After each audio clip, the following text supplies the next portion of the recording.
Best. Best.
Attends,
and gentlemen, like welcome us to this all-important event this morning. I'd like to say thank you for showing up. I also like to apologize for starting a bit late. It is not in our custom to begin all of our event late. But with the arrival of the President and Chairman of Council, as well as our esteemed guest speakers and leaders here, we'd like to begin this event today. As we do, we like to be upstanding as we take the national anthem. Please, let's be upstanding as we take our national anthem. Thank you.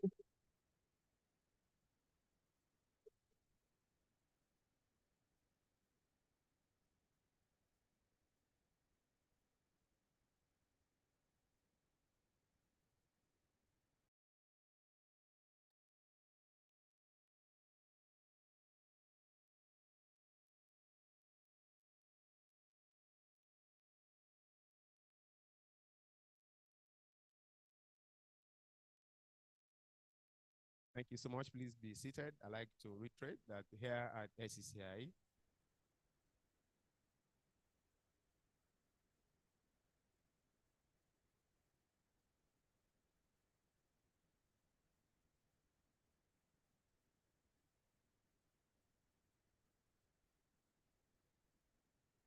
and guests here present, we have with us this morning the President of the Chamber and Chairman of Council, Mr. Gabriel Idahosa, FCA. Let's put that together for Mr. President.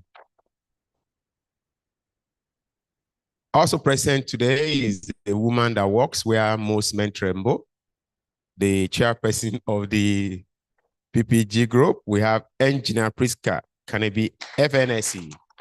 Thank you, ma'am. You agree with me that she is a woman that walks confidently where some men tremble. Thank you so much, man.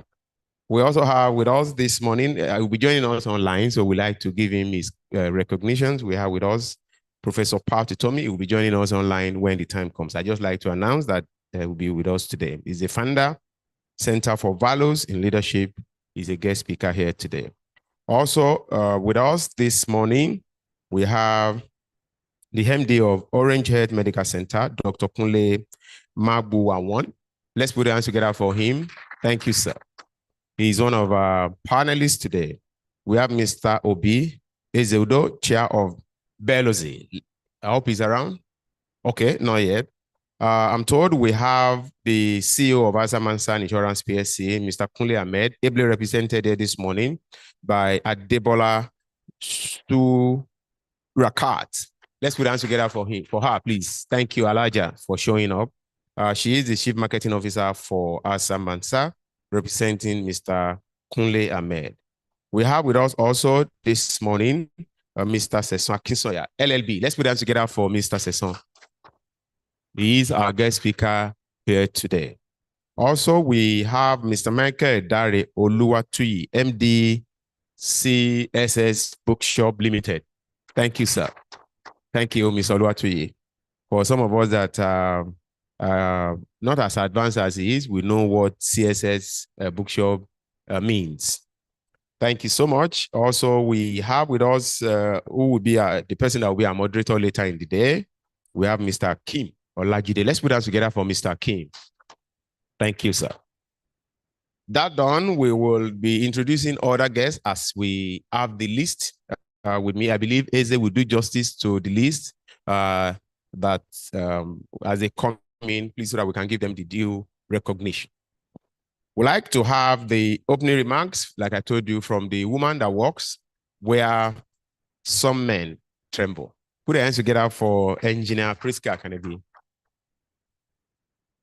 We're not clapping for her. Please clap for her very well, yes.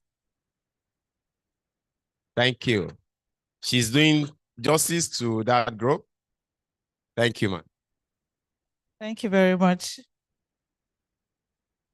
Your Excellencies, distinguished ladies and gentlemen, on behalf of the executives of the Professional Practice Group and our co-hosts from the other noble sectorial groups of the Lagos Chamber of Commerce and Industry, as well as the Nigerian Institute of Petroleum Engineers, it gives me great pleasure to welcome you to this symposium. This event forms part of a series of other activities of the sector, which includes network dinners for business owners, general meetings, and advocacy drive in the chamber, just to mention a few. The communique from this symposium will be documented so it can be shared with relevant stakeholders for effective implementation. It will also be useful for monitoring of the recommended solutions to some of the challenges faced in building strong institutions in our country. Once again, it is with great pleasure that I welcome you here today, that we are here at all, and that I'm now addressing you, distinguished ladies and gentlemen, means that we have achieved a lot already. We will build on this milestone, and with your guidance and leadership, we will chart a path for the development of professionalism in building strong and sustainable institutions as a trademark in Nigeria. Thus, its importance should not be lost on us. This year's theme, Building Sustainable and Strong Institutions, the Role and Impact of Professionals, focuses on the critical role of all of us as professionals. Unfortunately, African countries are at a huge disadvantage regarding the availability of strong institutions. It is up to us professionals to come up with innovations and out-of-the-box thinking, and to advise our governments in developing sustainable and strong institutions. This symposium will evolve over the years as a major meeting point for key players in the various value chains, while enhancing interactions between industry and government on the one hand, and policymakers and international investors on the other. The leadership of the PPG sectorial group will be reaching out to many of you for ideas and guidance as we chart new directions in the months and years to come. I am therefore hopeful that many of you who are yet to register with the chamber or our sectorial group will kindly go to the website and register as members. Once again, thank you, and do have a nice day. Thank you so much, Madam Chair. I told you, women that do exploit really don't talk too much. You agree with me that our speech is so concise and direct to the issues on our mind. Once again, let's put hands together for Madam Chair. Thank you, Ma. While the chairperson was making our opening remarks, we had our father join us, one of the leaders here at the chamber, a man that is moving very fast to the 9th floor, but you won't know. So agile, so strong. I pray for such grace, double that is on him when I get to his age. Let's put hands together for our daddy, Dr. Abraham Allo, FCIB. Thank you, sir. Thank you so much, Daddy, for joining us. I like to mention that for all of our events, we have our father. There are many of them like that at the chamber that usually we always, present at our event. I saw him at the last Lagos International Trade Fair. I said, Daddy, you still came again today, the closing ceremony? He said, yes, he has to come. Thank you so much, sir, for always supporting us at the chamber. All right. So we'd like to have the welcome address from the President and Chairman of Council, Mr. Gabriel Idahosa, FCA. Let's put that together for Mr. President.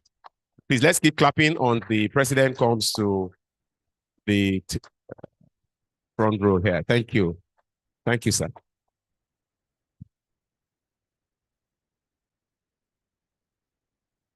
Distinguished leaders of the groups. Before talking about the groups, let me again thank our highly revered leader of the chamber movement, honorary live vice president of the chamber, and in fact, a highly respected leader in one of the groups that are doing the event today. Dr. Aderemi Allo, we want to thank you so much for always giving us that inspiration of what leadership really means. So thank you very much. As the MC said, he's on the top end of becoming 90. Or you don't know when you see him. So that's very inspiring for us. As the MC said, almost every time he finds a way to even be here earlier than many of us. Thank you, sir. Let me particularly thank the sectoral groups. Today we have six out of 26 sectoral groups putting together this event.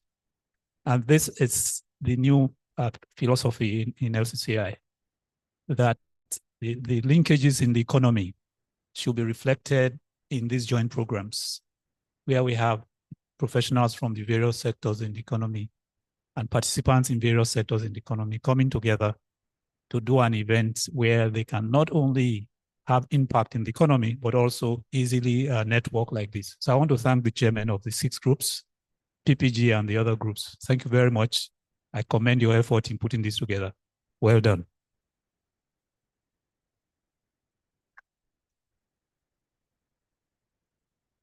Today we gather in the spirit of collaboration, commitment, and innovation. And we are united by a shared goal to build sustainable and robust institutions to support our economy and propel it to a prosperous future. Our theme, building sustainable and strong institutions, the role of professionals, is not only timely, but is relevant and is crucial. Around the world, we are witnessing an increasing need for institutional strength, for resilience, and for sustainability in the face of rapid change. In times of challenge like this, whether economic, social, technological, or environmental, the institutions built on sustainable practices, guided by ethical professionalism, will always survive and thrive. Strong institutions are resilient, ethically grounded, and responsive to societal needs. They operate transparently, adapt to evolving demands, and uphold the highest standards of professional conduct. Sustainability or continuity in this context encompasses practices that ensure financial, social, and ethical longevity. Professionals form the backbone of institutional resilience. They are the architects and implementers of systems, the custodians of ethical practices, and the innovators who constantly improve solutions to meet societal needs. From financial analysts, medical practitioners, insurance service providers, to publishers and industrialists, each professional field brings unique expertise and a set of values to the institution they serve. Professionals in the financial sector work to provide economic stability and anticipate and mitigate risks. Economies demonstrating resilience are those with professionals actively building transparent and ethical financial systems, minimizing corruption, and prioritizing accountability.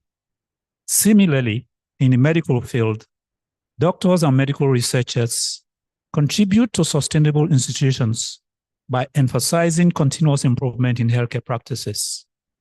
The global response to COVID-19 pandemic underscored how critical strong healthcare institutions are to our societies.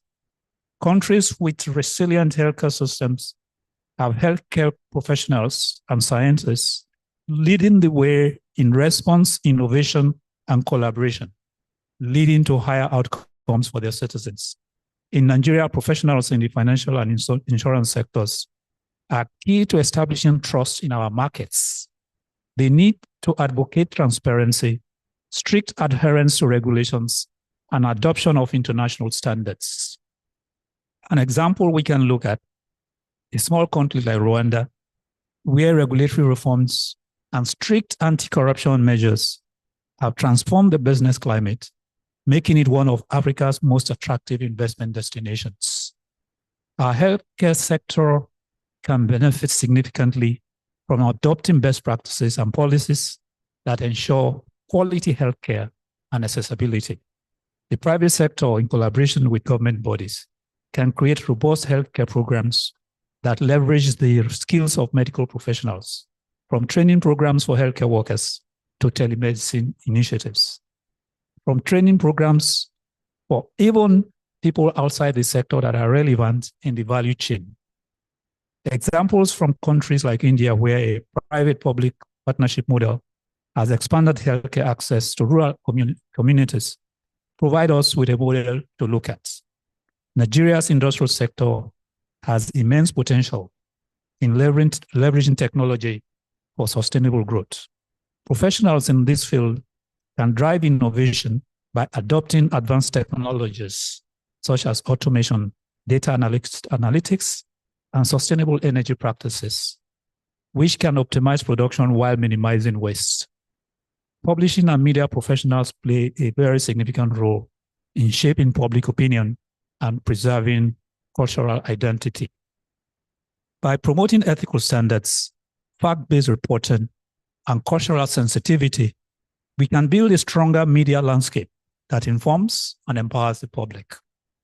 Some recent global statistics show that, for instance, according to Transparency International, countries with strong institutions like Denmark, New Zealand, and Finland constantly rank high in the Corruption Perception Index. These countries have built institutions where professionals are critical in ensuring ethical conduct and sustainability. Countries that invest in human capital, like Singapore, Switzerland, and the bigger ones, United States, rank consistently high in competitiveness. They have strong institutions with professionals dedicated to education, innovation, and economic stability. The 2023 Healthcare Access and Quality Index ranks countries based on the availability of healthcare services. High-ranking countries like Norway, the Netherlands, and Australia have strong healthcare institutions supported by skilled professionals from other sectors of the economy who prioritize patient outcomes and sustainability of healthcare services and the ancillary industries. These statistics remind us of the importance of collaboration, ethical standards, and professional commitment in building sustainable institutions. Building sustainable and strong institutions is not merely a goal. It is a responsibility that professionals must embrace. We must uphold ethical standards, advocate for transparency, and foster innovation across every sector that we represent.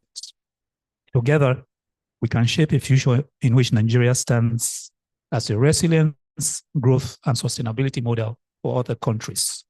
Let us commit to this vision and work collectively to turn it into a reality. With your expertise, commitments, and collaborative spirit, I have no doubt that we will build that strong and sustainable institutions that Nigeria needs as a country to thrive. I thank you for your attention.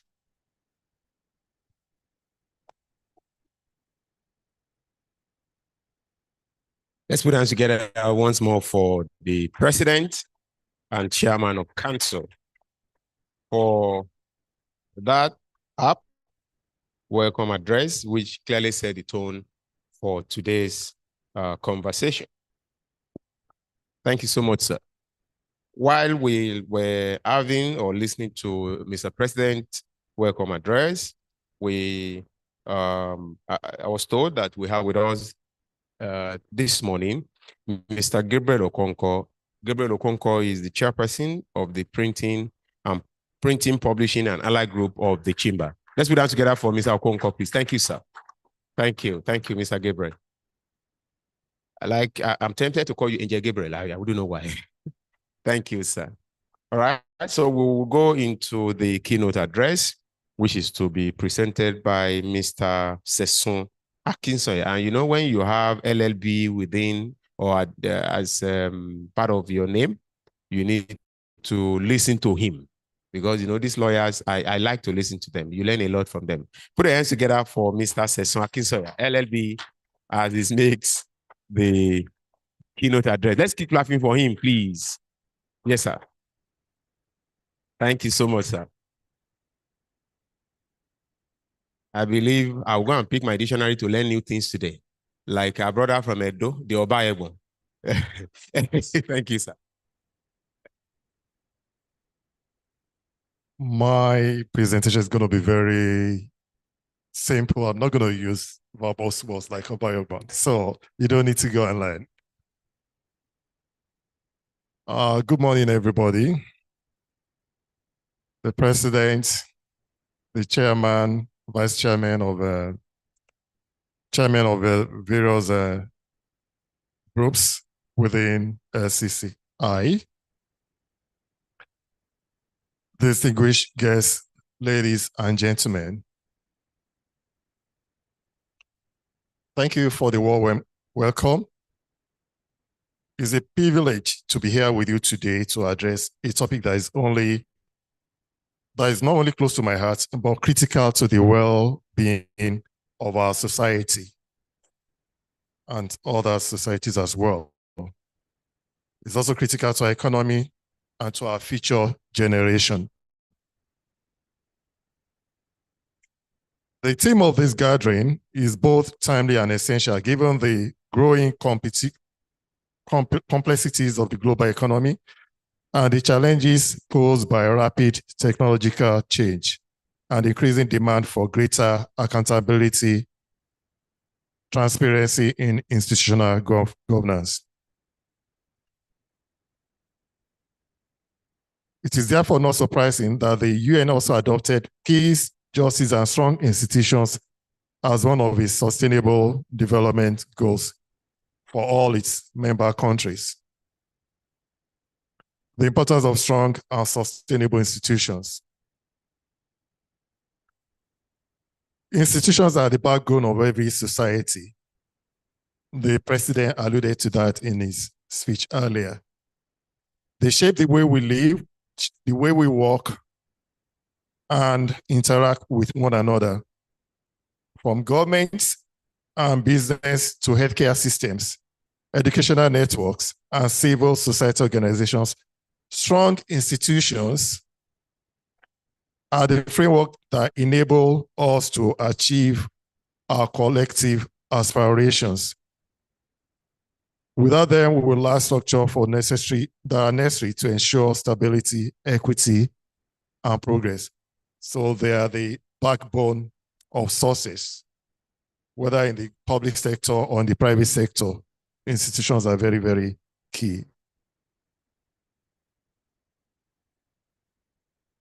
However, building strong and sustainable institutions is not an automatic process. It has to be worked for. It requires careful planning, commitment, and ongoing efforts. So it's a continuous process. It's not just rules and regulations. Institutions need to be underpinned by values of accountability, transparency, equity, and inclusion. So it's one thing to put laws in place. It's one thing to have your codes, but the human beings that will also run it need to embrace the value of equity, fairness. And talking about human beings, every one of us here today, we are professionals one way or the other. So the role of professionals is very key. At the heart of any thriving institution are the professionals who contribute their expertise, knowledge, and skills. Whether we are talking about lawyers, doctors, engineers, educators, the financial analysts, the printing sectors, or leaders in any other field, professionals play a pivotal role in ensuring that institutions function effectively, ethically, and sustainably.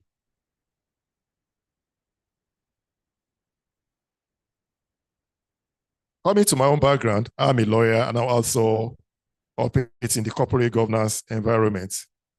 Professionals in this area play a critical role as part of shaping institutions and help them to survive and to survive and thrive sustainably.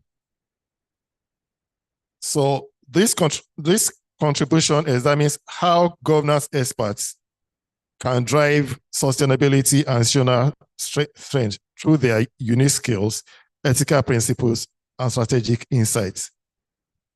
As a legal and corporate governance professional, I would like to explore the unique and vital contribution that those in our field can make to institutions that not only perform well in the short term, but also resilient, ethical, and sustainable in the long run.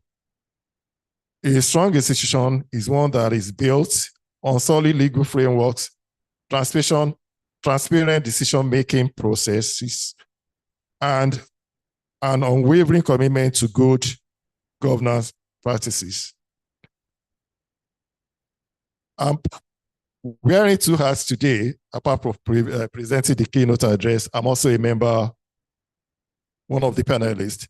So I will talk more in detail about my perspective relating to my background as a lawyer and the corporate governance practice more during the panel discussion session.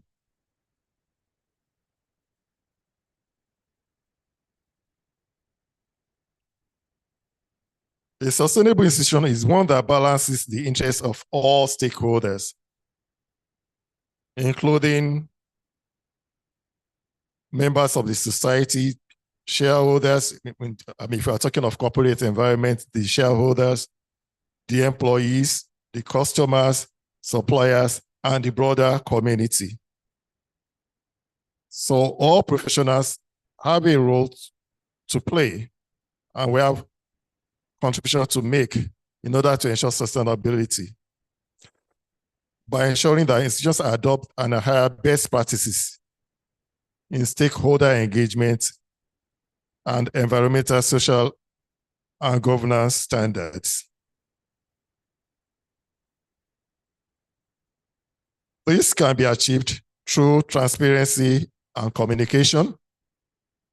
Regular, transparent communication with stakeholders is vital in maintaining trust and engagement. Adopting and integrating ESG principle. Professionals have a key role in integrating ESG principles into this core strategic decision-making of their various institutions. These include developing policies and frameworks that address environmental sustainability, social responsibility, and ethical governance. Sustainability can also be achieved through advocating for progressive regulatory and policy change. So changes and laws are made by the legislators, but we all as professionals have roles to play in influencing the legislative bodies, the laws that they make. We can always make input.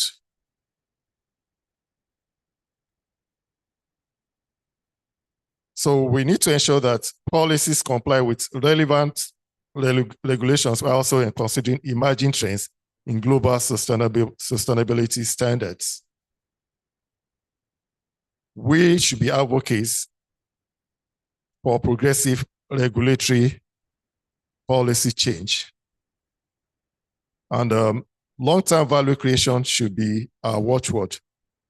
Sustainability is not only about environmental or social impact, it is also about creating long-term economic value. Professionals help institutions to align their strategies to create lasting value for all to enjoy. Driving innovation and continuous improvement is also key to stronger, sustainable institutions. IT professionals, for example, who can help in the field of technology, in the field of science and business to drive innovation and creative solutions that keep institutions competitive and forward thinking. They can encourage a mindset of continuous improvement, help institutions to adapt to new challenges and seize emerging opportunities. In doing so, they help ensure that institutions are not only sustainable in the short term, but are equipped to thrive in the long term. The president earlier talked about collaboration And that is also key. And that is why 6 groups actually collaborated to organize this event. In an increasingly complex and interconnected world, no institution can function in isolation. Professionals are key to fostering collaboration, both within institutions and between them. By working across sectors, professions, and borders, they can provide shared learning and collective problem solving. Whether through partnership between governments, and the private sector, or through cross-disciplinary collaboration in the research and development space, professionals can break down silos and build network of cooperation that strengthen the capacity of institutions to deliver on their mandates. The global context. We need to look at new developments and new challenges and opportunities. In today's interconnected world, institutions face challenges that transcend national borders, such as climate change, global financial instability, and geopolitical tensions. Professionals must be adaptable and forward-thinking in addressing these global challenges. This may involve navigating cross-border complexities, including legal complexities, and adapting governance structures to new technologies, because new things are coming in, new technologies are evolving. So we need to also adapt to these new technologies in maintaining and sustaining our institutions. Leadership in times of crisis. The true test of institutional strength lies in how it responds during times of crisis, whether facing national disasters, economic upheaval, or global pandemic, as in COVID, that was mentioned earlier. The role of the medical professionals, was really, really key for the global community to survive that challenging, unexpected challenge that was posed by COVID. So professionals are the problem solvers and the decision makers who help guide institutions through periods of uncertainty, and their role in crisis management cannot be overstated. While professionals are critical to the functioning of institutions, they bear heavy responsibility. They are not only agents of their respective fields, they are citizens, they are leaders, and stewards of the society. Their work should be driven not only by personal ambition, but by a deep commitment to the greater good. The strength and sustainability of our institutions ultimately depend on the actions of professionals who choose to prioritize ethical conduct, innovation, and collaboration in all that they do. It is incumbent upon us as professionals to be vigilant in our efforts to improve and sustain the institutions that we serve.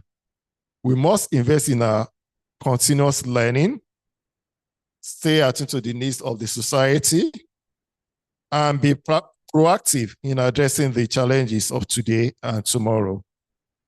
We must advocate for reform where it is necessary, protect the vulnerable, and always uphold the principles of fairness and justice. In closing, the role of professionals in creating strong and sustainable institutions cannot be overstated. We are the architects, the custodians, and the innovators who shape the frameworks that enable society to function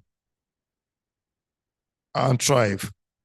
By adhering to our professional values, both promoting ethical standards and embracing collaboration and innovation, we contribute not only to the success of our institutions, but the prosperity and well-being of the society that we serve. As we move forward, let us remember that the strength of our institution is a reflection of the commitment and integrity of the professionals who work within them. Together, we have power to build institutions that are not only strong, but sustainable for the benefits of all.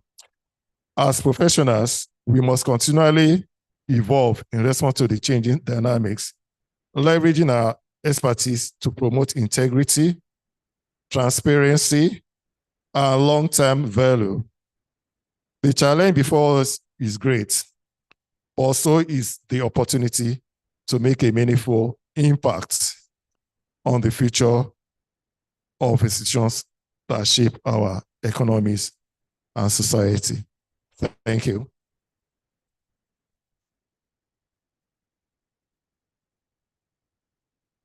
Let's put hands together for Mr. Sesson Akinsoya, please. Thank you so much. Thank you so much. While Mr. Sesson was delivering his keynote address, we had with us one of our leaders joined us, the chairman of the Medical and Pharmaceutical Group, Dr. Niyi Osamiluyi. Let's put hands together for him, please. Thank you so much. I'd like to just remind us that this event is powered by these groups, the Professional Practice Group in collaboration with the Medical, Financial, Industrial, Insurance, Printing and Publishing, and Allied Group, and the Nigerian Institute of Petroleum Engineers. So it's all encompassing. Thank you so much. So we will, I don't know if we have Patutomi online now. Guys, do we? I don't understand that hand. Yes or no? Yes, that's what I want to hear. All right. So while we wait for Professor to join us, we want to have one of our supporters to speak to us in about 5 minutes.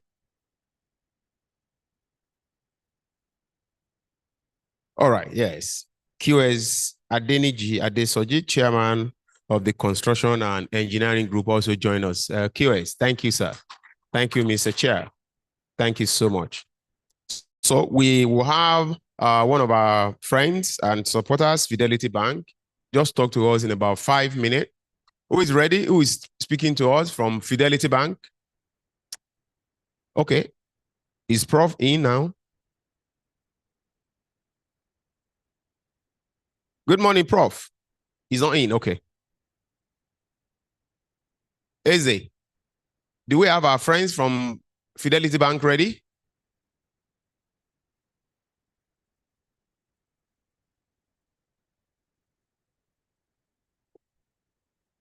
Who's leading the conversation from the Fidelity Bank? If they're not ready, we can move to what is next. All right. I want to believe the Fidelity Bank will be, when they are ready, we'll call them if there is time. I'd like us to move quickly to the panel session. We'll just do a swap. Maybe immediately after the panel session, we'll have Prof. Is that okay? Easy. All right. As earlier announced, we have Mr. Akeem Olajide as the moderator of this event. Mr. Akeem, please make your way to the front. Let's put hands together for Mr. Akeem. Thank you, sir. Thank you so much, Mr. Akeem.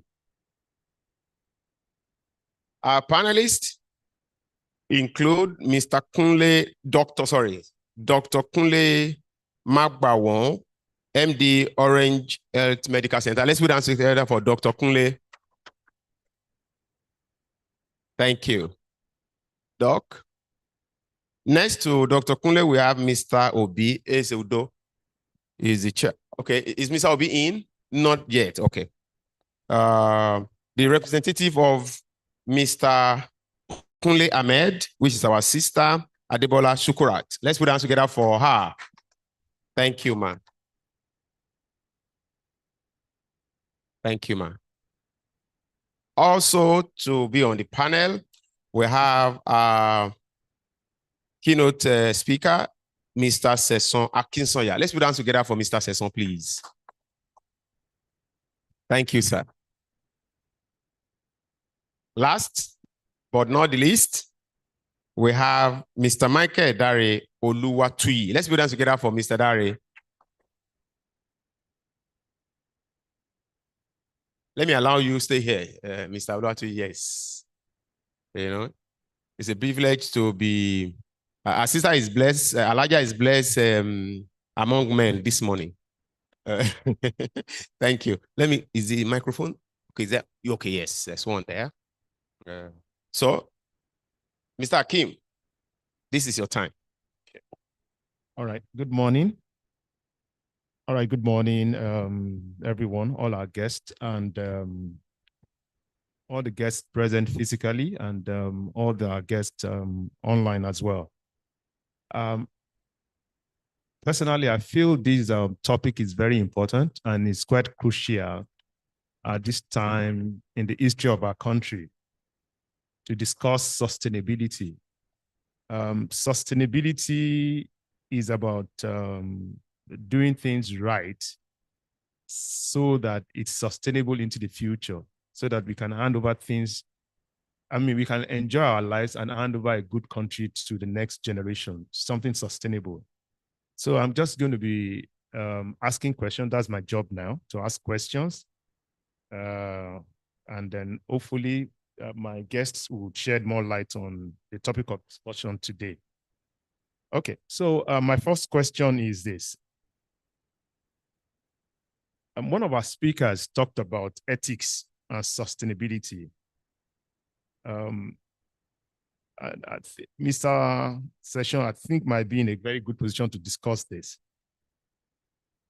If you're talking about sustainability, is ethics an integral part of a sustainable society? Is it important that professionals must put ethical conduct into consideration in their conduct to ensure sustainability of whatever it is that we want to do? Yeah, thank you for the question. When the president was addressing us, he also mentioned the issue of ethics. And in my own paper, I said it's not enough to have the laws and the codes. The codes are operated by people. It's one thing that we know about Nigeria is that we are not really short, in terms of legal provisions. We have law covering so many things, but the issue is, how are they implemented, executed? Are they done the right way? And that is where issue of corruption comes in. Where corruption thrives, which means, opposite of ethics. Where it thrives, then the institutions cannot be strong and they cannot be sustainable, because they are like structures without flesh. You can have the institutions in place, but if they're not properly operated, if the flesh and blood is not there, that human being, you can say that human being is living, using that analogy. So ethics is important, and ethics means doing the right thing, doing things right. The bane of our society today is mainly failure of ethics. I mean, back in the days, right from school, primary school, elementary school, they teach ethics in a subject called civics, which talks about your civic responsibility to your country and to the society at large. And that is all about doing morals and everything. But today, norms are changing. Things that people consider as a norm today are things that are mostly illegal.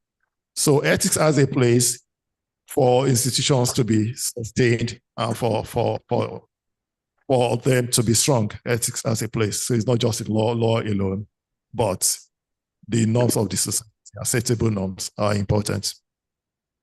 Thank you very much. Yeah, thank you so much, ladies and gentlemen. I'm sorry, I just need to pause this. I'm told we have Professor Patutomi online now, so we'll take his session for a few minutes. Immediately after that time, we come back to our panelists. I would like them to just maintain this. It's good the way we are looking at them and they are looking at us right in the front because they are people of the first. Let's take Professor Patutomi. Professor Patutomi, good morning, sir. Good morning. Good morning, Prof. Thank you so much for joining us today. It's a great pleasure to join you as we discuss this very important subject. Thank you, sir. This is your time, and the all has been patiently waiting for you, and they are very happy that you join us this morning. Thank you, Professor. This is your time. Thank you, sir. Well, thank you very much. And I am joining you at about 2 a.m. from Sacramento, California. And so I have had to stay up to actually join you, and I'm very pleased that I have, because I think that very few things can be more important than the subject that the chamber is discussing today.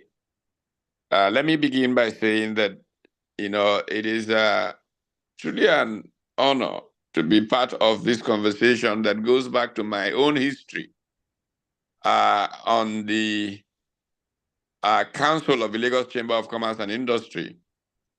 I served on the Council of the Chamber for many, many years, actually, beginning from about 1980-something. For nearly 20 years, I was on the Council of the Chamber. And a number of developments point to the importance of the subject of today from my time on the council.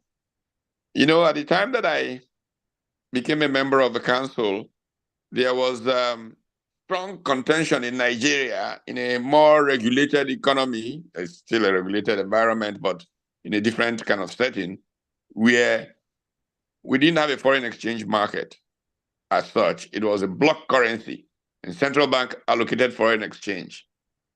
And part of the terrible corruption that is keeping Nigeria down today started from the business of how you allocated foreign exchange. Certain groups of people who, for example, were in manufacturing, argued for preferential allocation of foreign exchange to manufacturers. I was in manufacturing at that time. I was representing Volkswagen of Nigeria in the Manufacturing Association of Nigeria, National Council of Man, but I was on the Council of Lagos Chamber of Commerce. And so the tussle over whether to give preferential allocation to traders or to manufacturers, in many ways sums up the importance of institution building. Because what are institutions? Institutions essentially are those rules that set boundaries to conduct. When the boundaries to conduct are established, then uncertainty is reduced. Because uncertainty is reduced, people engage more in economic transactions. Where you have weak institutions, you will find that uncertainty is high. And because uncertainty is high, you will have people either not engage in economic transactions, which perpetuates the kind of poverty that we still have in Nigeria, or they will hedge their actions, so that they don't lose out by being taken by surprise in this uncertain environment. And that hedging translates to cost that economists will call transaction costs, which make you not competitive as somebody operating in a stronger institutional environment. So during those arguments about whether preferential allocation should go to traders or go to manufacturers. I sat on both chambers, if you will, kind of numbed by the foolishness of the conversation.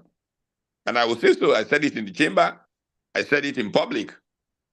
A particular classic example was after Abacha took over, and part of the way he tried to gain legitimacy was to say that the things that were done under Babangida through the structural adjustment program, for example, like the foreign exchange market, which evolved with so much grind, trial, error, two-tier foreign exchange market, SPEM, and then a foreign exchange market began to emerge that then made up that problem, made up for the problems that we had of a controlled market where everybody went to Ministry of Trade and Industry to get import license for foreign exchange and bribed, and created problems of economic growth in the country. I had been asked in what was the very first Harvard Business School Alumni Association of Nigeria budget workshop. I had been asked to speak. That workshop was at the Sheraton in Ikeja. But they were postponing the announcement of the budget. So here we were to talk about the budget. We're not sure whether the budget will come out or not. Finally, just the night before the workshop, Abacha announced the budget. As usual, people were being interviewed by television. Oh, this is the greatest budget since sliced bread. One of the reasons I don't do budget analysis in Nigeria, I've not done for more than a quarter century, is that I used to say that budget analysis in Nigeria were a joke. Because on the day the budget was announced, everybody would praise it, the greatest thing since sliced bread. And then in December, everybody would say, oh, the problem was the implementation, which is nonsense, absolute nonsense. Because a good policy anticipates implementation problems and incorporates it in the conversation. So anyway, Abacha's budget came out the day before this Harvard Business School Association event at the Sheraton. And the president of Manufacturers Association of Nigeria, which I was on the council of, at the time, Wakili Adamawa, Hassan Adamu, was on TV praising the fact that the government has said that they will reserve allocation of foreign exchange to manufacturers and all of that. And I thought to myself, oh boy, there we go again. So in starting my presentation, I said, look, I happen to be a member of the National Council of Man. And my president was on TV yesterday praising this new backward movement that promised to allocate more foreign exchange to manufacturers. I said, look, in a few months' time, manufacturers will be begging not to have that preference. Because I knew what will happen is that the licenses will not go to manufacturers, they'll go to some chiefs and some alajis who will then sell them to manufacturers. And then you would use money bought at a certain price to purchase your inputs. And then, by the way, just before this period, we had a Price Control Agency, PPIB, Productivity Prices and Incomes Board. And PPIP will fix your price based on the official price of foreign exchange, whereas the foreign exchange you have has been bought from the chiefs and the alajis who the ministry gave it to in the corrupt arrangements. And the price that you are giving to sell your product for is way below your cost price. So what do you do? I mean, in those days, when I worked for Volkswagen, we did something fairly bizarre, but really interesting about the absurdity of weak institutions. We saw that if we sold cars produced at the price that PPIB gave us, we could calculate the day we will sell off the factory. So we decided to, since there was a price fixed for a brand new vehicle, but there was no price for a used vehicle because you can't determine the price for a used vehicle. You don't know how old it is and so on and so forth. We decided to auction used vehicles outside of the factory gate. And in this absurd development, people on their own bid 2 times the price of a brand new car for a used car. So one of the things we had to do was generate as many used cars as possible, because the way to sell a car reasonably is to sell it as a used car. You see how absurd that is. But that is the experience that I came to Abacha's return to that order from. And I warned that day that very soon all of us will realize that this is not the wisest thing to do.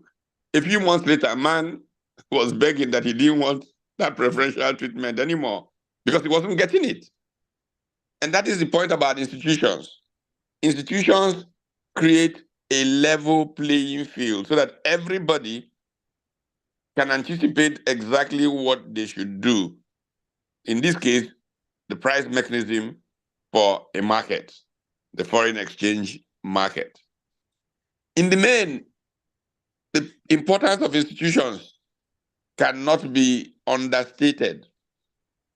There is now increasingly a consensus across disciplines that human progress has been significantly driven by institutions. If you go to historians, I'm one of the leading in this area who is a historian of money. There's a British historian called Niall Ferguson. And Niall Ferguson has written the book, Civilization, the West versus the Rest.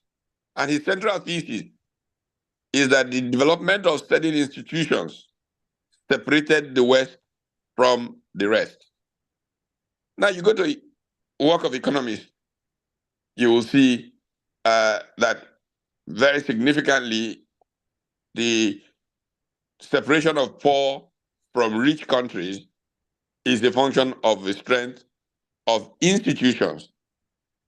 Incidentally and very interestingly, this year's Nobel Prize for economics was awarded to people who did work in that area. 2 of them, Robinson and Acemoglu, wrote the book Why Nations Fail. And central to their work is the role of institutions in economic performance, which incidentally was exactly the same theme of my own book, which came out 10 years before theirs.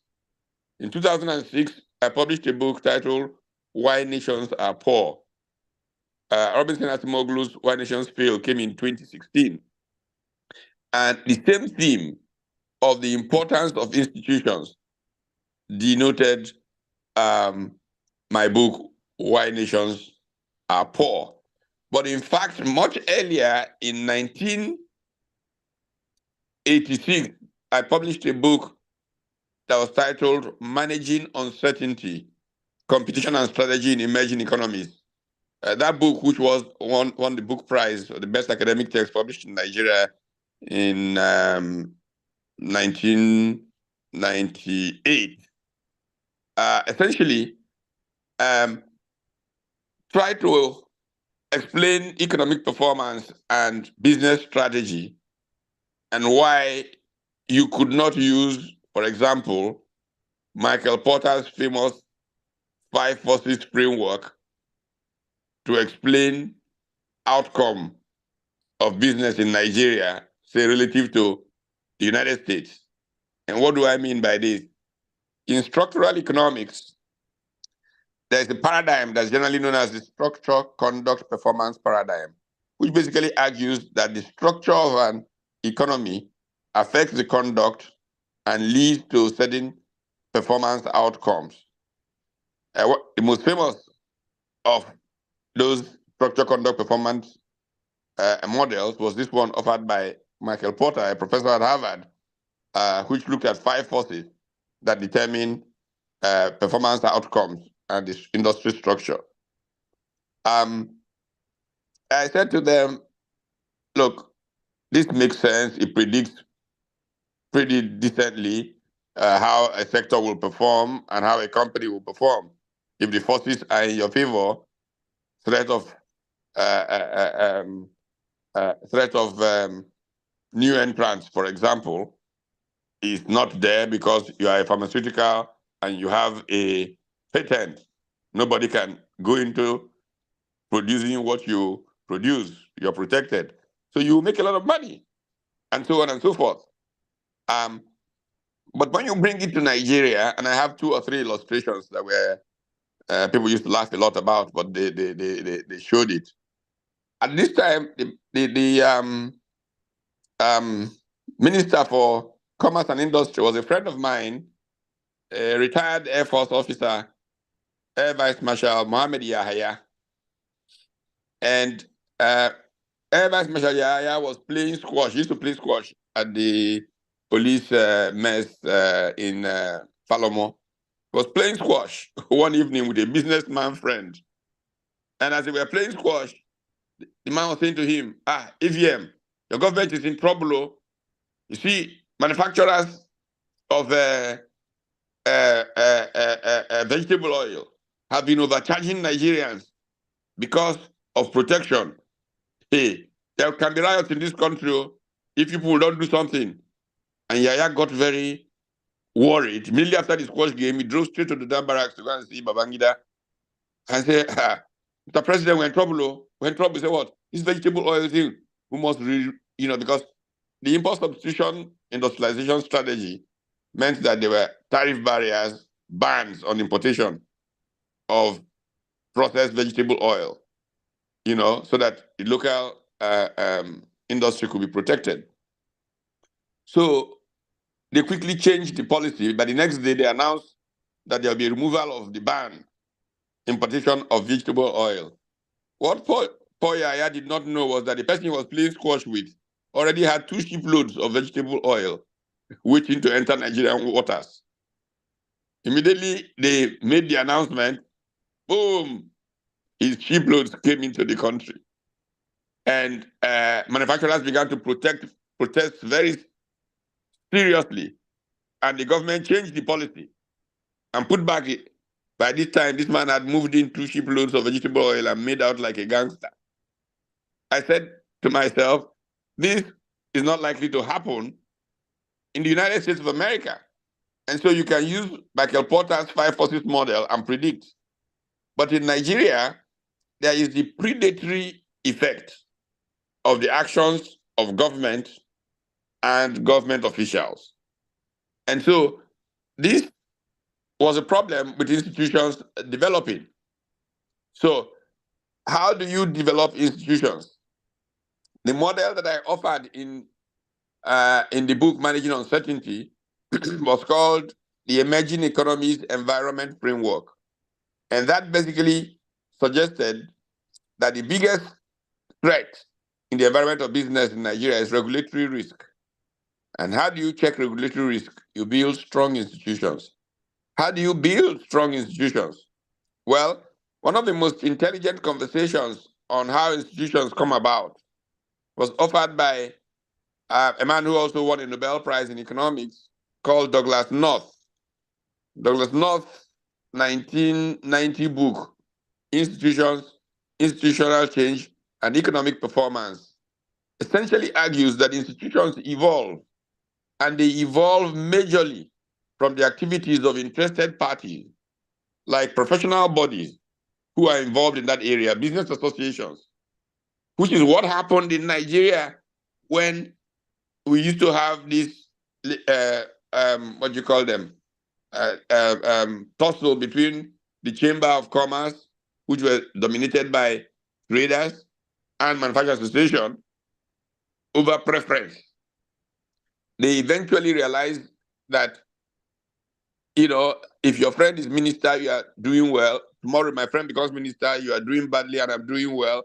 That it's best to have a level playing field. And the decision was, okay, markets make this work. So let's build markets. And institutions of markets began to evolve in our country. If there was any damage that was done to Nigeria during Buhari's tenure.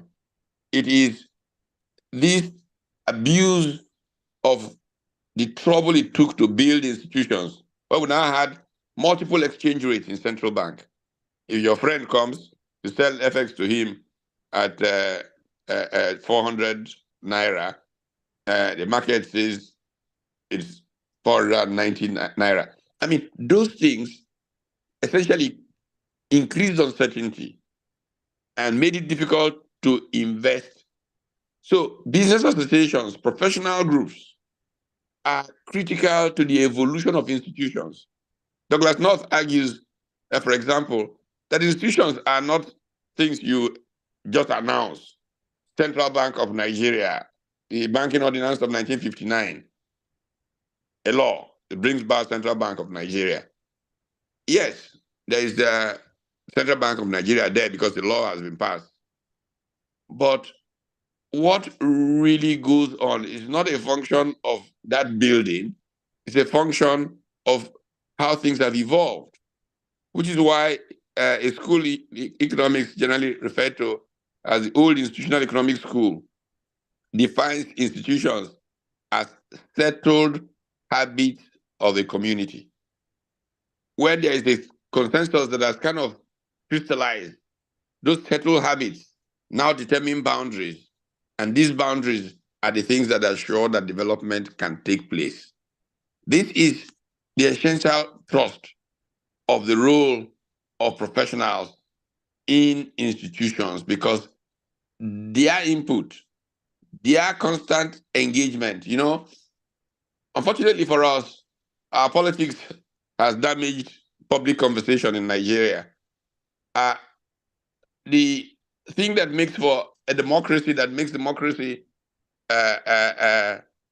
important in economic development. And James Robinson, on the night they announced their winning the Nobel Prize 3 or 4 weeks ago, was interviewed on CNN, and he was making the point that development is an intensely political process.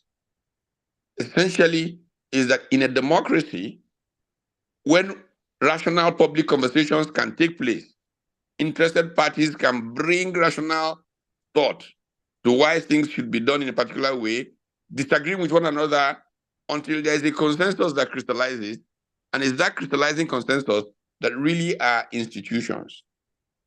But of course, there are fundamental institutions like the rule of law, like property rights. As they evolve in a society, and people know that if this is your property, one governor cannot come and cancel your C of O tomorrow because a previous governor gave it to you. That security makes for you to be able to invest significantly on that property to give it value, create more value. And that's how society makes progress, creates jobs, and does those kinds of things. But if there is uncertainty that comes from poor property rights, rule of law that is weak, then you're going to be going back and forth. Progress will be very hard. So institutions are truly central to development, as the historians argue, the economists argue.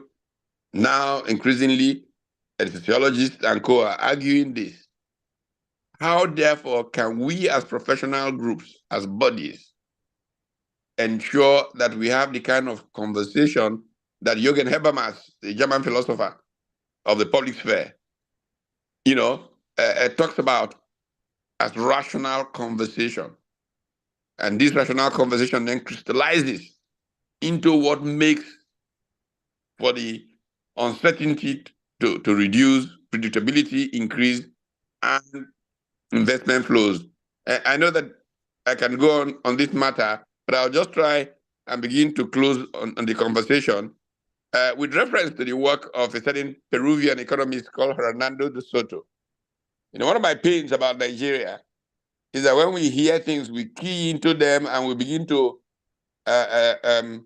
celebrate them or use them, but we don't take the lessons away. Hernando de Soto has been invited to Nigeria many times.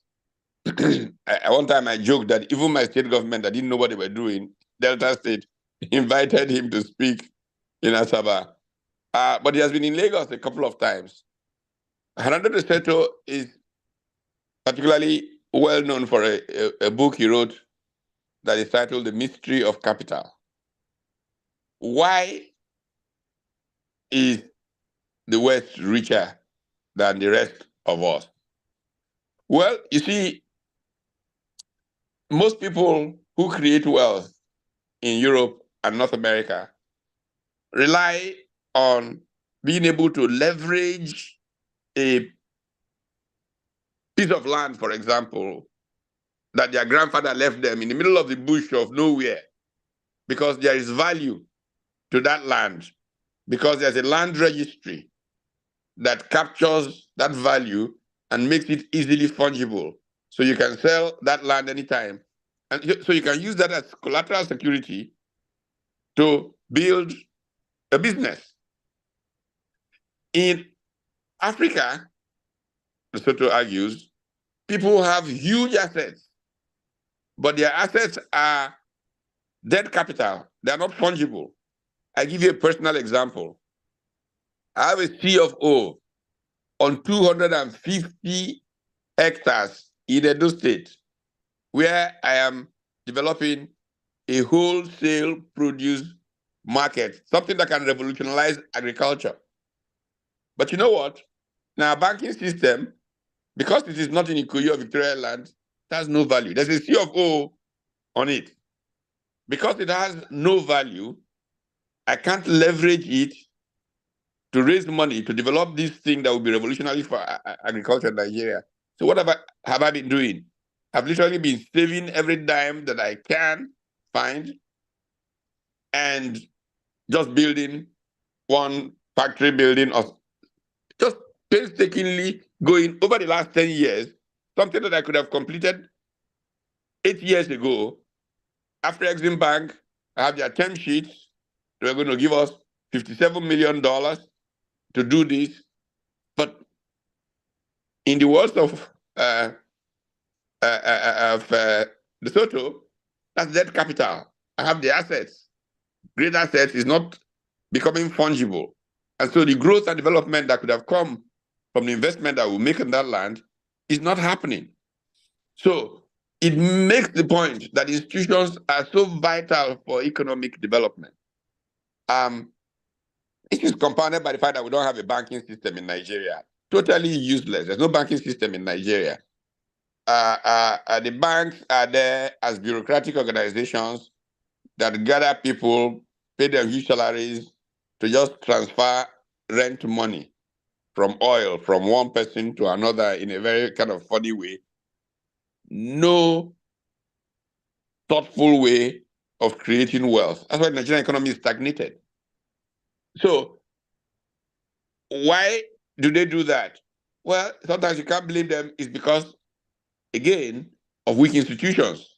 They can lose their entire bank. But that becomes an excuse now for sharp practices in banking that don't look at wealth creation, but focus on what they call lazy banking, getting cash, and, provide those who work the opportunity to take advantage of the system for themselves. These are fundamental problems of development that our country faces. And we're not going to solve these problems until professionals like you sit together and highlight them. And we know that we have a problem as a society, and we look for ways to engage these problems to solve them. Outside of that, I'm sorry, we're all dressed up with nowhere to go. And so your role as professionals is very important in the evolution of institutions, and those institutions fundamental to economic transactions and economic growth. Thank you. Wow. Wow, Prof. Thank you so much, Prof. Thank you for this powerful one that you have given to us. Thank you so much, Prof. This is after 2 a.m. there at your hand, but that confirms the fact that the world is now a global village. Thank you so much, Prof. But just before I allow you take your leave, sir, I believe we have 1 or 2 questions from the audience here for you. So please stay on for about a few minutes so that we get this I'm question. pleased to do that. Thank you, Prof. So to the audience here, please, can I have a show of hands if you have 1 or 2 questions for Prof so that he can attend to your questions before I allow him take his leave? Yes. Any question? Oh, all right. Okay, 1. Prof, 1 minute. Okay. No problem. Yes. Good morning, Prof. My name is Mota. You taught me. And your name is Muta, and I taught you. That's nice. Yes, you did. Prof, thank you so very much for the light you shed on building a sustainable and strong institution in our country. You know, you said it all.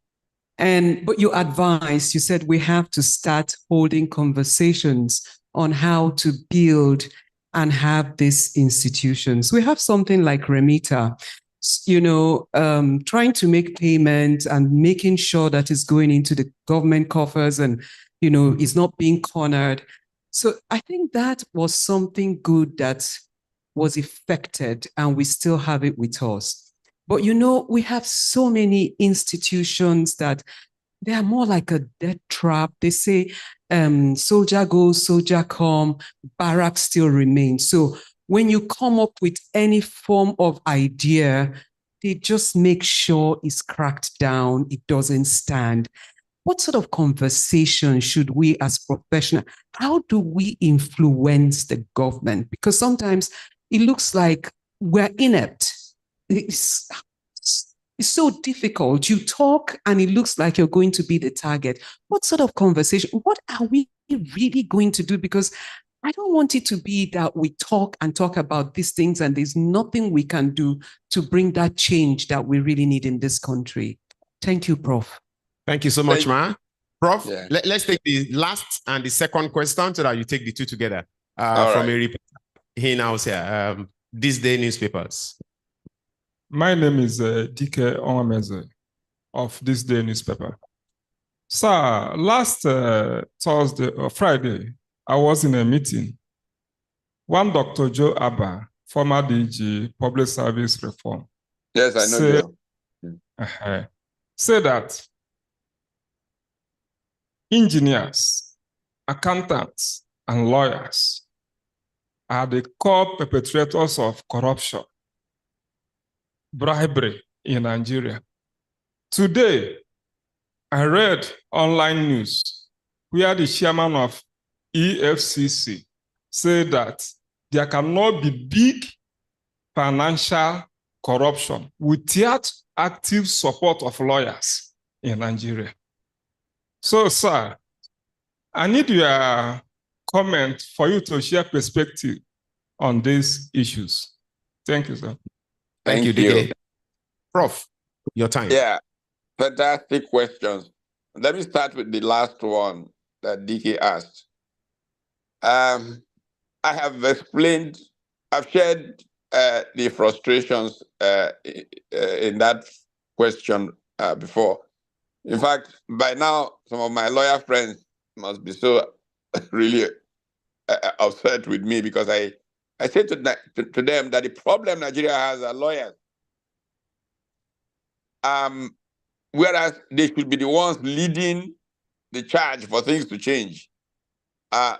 You know, let's even look at the rule of law. Why is the rule of law, which is such a fundamental institutional arrangement, why is it so problematic in Nigeria? We'll be completely sorry that I'm going to use almost explicit, I don't know. The judiciary in Nigeria is a total failure. And this is the anchor of institution building. And let me give a particular example with enterprise and the role lawyers or the law plays. By the way, many years ago, 2 professors at the University of Chicago, Raghuram Rajan and Luigi Zingales, wrote a book titled Saving Capitalism from the Capitalists. The biggest dangers to the advance of capitalism are today's successful capitalists, because it is in their interest to prevent others from overtaking them. So they block the way. But capitalist progress is based on what the Austrian economist Joseph Schumpeter refers to as creative destruction.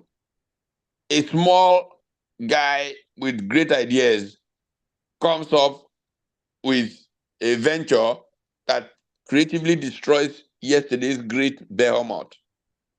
And that's how capitalist progress takes place. But it's going to be very difficult to happen in countries where access to capital, for example, is going to be hard for the small guy who's just starting out.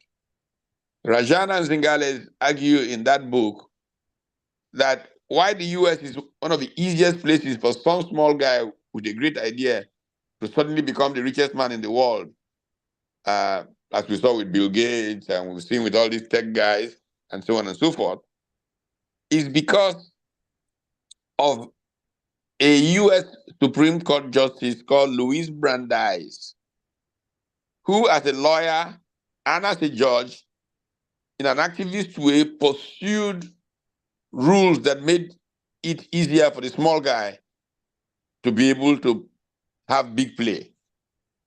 And that has shaped American capitalism and why it is an easy to refresh kind of environment. By the contrary, our lawyers and our judges are often in these games that hold down society, very corrupt, extremely corrupt in pursuing their. And I tell lawyers all the time, look, you've got to realize that the essence of your professionalism is the purity of the goals of your profession.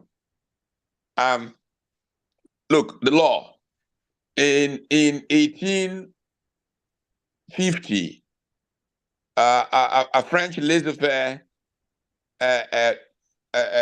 chap published a book titled The Law, in which he essentially said that law was for those who have power to lord their will over others. However, the evolution of the institution made it possible to then use the law to secure the good of everyone. Now, lawyers don't do enough in my view. And part of my problem, they keep inviting me to speak to them, knowing that I've attacked the way they've behaved for a long time, but they still keep inviting me, which I think is a very good thing. Years ago, in speaking to the Lagos Bar, I encouraged them to create a body that would look at the problem of elections, free and fair elections. How can we ensure? And they created a body called LIFE, Lawyers Interested in Free and Fair Elections. Because it has become dormant, nothing has happened, and we've seen elections in our country. And if any of you followed President Obasanjo's lecture in New Haven last weekend, I left New Haven just before. I knew he was not going to come because I spoke with him, and he told me he would send me the video that he was sending. Perhaps the greatest speech that General Obasanjo has made, in my opinion. And he got to some of these issues. The cost to Nigeria of not having free and fair elections, we laugh about it, we think our friend has won, our man has won, is that the Nigerian economy is lying prostrate. People are not certain about investing in this place where the legitimacy of those in authority is in question. And all of us are suffering. We're complaining about poverty, we can't find food. But it is because of the environment that weak institutions have enabled. And so professional groups like lawyers have a duty beyond how much money they can make right now to society. And that is really the point that I believe was being made by the person who said lawyers, accountants, Accountants, again, just like lawyers keep inviting me, accountants keep inviting me, and I keep telling them this naked truth. Years ago, they invited me, the Eastern Province, or as they call it, of ICANN, invited me, I think it was in Asaba, talking about corruption. I said to them, you're talking nonsense. No governor can steal money without cooperation of accountants. No governor. How is he going to do it? But you, the accountants who become accountants general and the auditors general, you are the ones who facilitate their stealing. And society is prostrate because of this. So hold yourselves accountable. The ethics of your profession, raise them up and live by them, and corruption will go down. Look at what corruption has done to Nigeria. Look where we are. Look where we could have been. And professionals have to know that they are critical part of why Nigeria is prostrate. Once they can hold themselves accountable for why that is the case, maybe we'll begin a recovery process. Now, the first one really, and I like the example of Remita that was used. You know, again, one of the things I say frequently is that the biggest risk of doing business in Nigeria is not market risk. It is regulatory risk. I know the Remita story quite well. You see, in Nigeria, once you appoint a person to a position of authority, or you give him a uniform, he imagines that that is a right to bully. I don't know how many of you have seen a video that I think has gone viral of Adeleke, not the governor, his brother, the businessman. He was speaking to a convention, I believe it was of their church, the Seventh-day Adventist Church in America or somewhere. It was a big gathering of the world. And he was giving a testimony. He's in the power business, electric power business. And he talked about investments they had made running into billions in a certain power project. And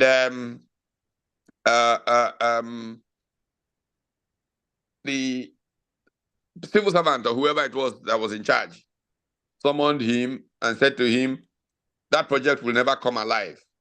Blah, blah, blah, whatever it is, the details. Most of you may have seen the video in the internet.